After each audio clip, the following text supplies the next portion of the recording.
മാർക്കറ്റുള്ള ദിവസമാണ്. അങ്ങനെ ഇന്ന് വെള്ളിയാഴ്ച മാർക്കറ്റിന് ഞാനും കുഞ്ഞും കൂടെ മാർക്കറ്റിൽ പോയി. മൂത്താൾ സ്കൂളിൽ പോയി. അവനെ സ്കൂളിൽ എടുത്ത് തിരിച്ചു വന്നപ്പോൾ നമ്മൾ വാമനപുരത്ത് മാർക്കറ്റിലിറങ്ങി. എല്ലാ ദിവസവും ഇങ്ങനെ ഇരുന്ന് വിൽപ്പനക്കാരുണ്ട് മാർക്കറ്റുള്ള ദിവസമെല്ലാം നമ്മൾ അവിടെ തന്നെ മീനും മലക്കറിയൊക്കെ വാങ്ങിക്കണത്. അങ്ങനെ ഇതെല്ലാം വീടുകളിൽ നിന്ന് ഓരോരുത്തർ കൊണ്ടുവച്ച് വിൽക്കുന്ന സാധനങ്ങളാണ്. അങ്ങനെ മാർക്കറ്റിലെല്ലാം കറങ്ങി നടന്നവന് മോനിങ്ങനെ മാർക്കറ്റിലൊക്കെ പോയി കാണുമ്പോൾ കാണുന്ന സാധനങ്ങളെല്ലാം വാങ്ങിക്കണം. അങ്ങനെ നമ്മൾ മീൻ മേടിക്കാനാണ് പ്രത്യേകിച്ച് പോയത്. മലക്കറിയൊന്നും വാങ്ങണ്ടായിരുന്നു, മീൻ വാങ്ങാനായിട്ട് പോയതാണ്. ചക്കയൊക്കെ ഇരിക്കുന്നത് ഭയങ്കര വിലയാണ് കേട്ടോ. മീൻ ചന്തയ്ക്ക് വരുമ്പോൾ മീനും ഭയങ്കര വിലയായിരുന്നു. പിന്നെ ഒരു ചൂരയുടെ ഒരു പീസ് പകുതി, ഒരു ചെറിയൊരു പീസ് 100 രൂപയ്ക്ക് വാങ്ങിച്ച്. കൊഞ്ച് കണ്ടപ്പോൾ മോന് കൊഞ്ച് വേണം. കൊച്ചുങ്ങൾക്ക് 2 പേർക്കും കൊഞ്ച് ഭയങ്കര ഇഷ്ടമാണ്. അങ്ങനെ കൊഞ്ചൊരു 10 എണ്ണം പോലും കിട്ടിയില്ല 100 രൂപയ്ക്കെങ്കിലും വാങ്ങിച്ച്.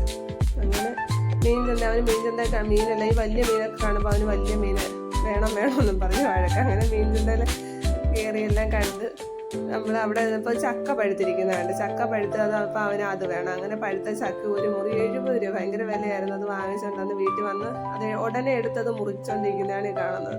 അതിനത് മുറിച്ച് തിന്നതിൽ പിന്നാണ് സമാധാനമായത്. തന്നെ വച്ച് മുറിക്കണം. അങ്ങനെ പിന്നെ ഞാൻ അതൊക്കെ മുറിച്ച് കൊടുത്തു. അപ്പോൾ ഇന്നത്തെ വീഡിയോ ഇത്രയേ ഉള്ളൂ.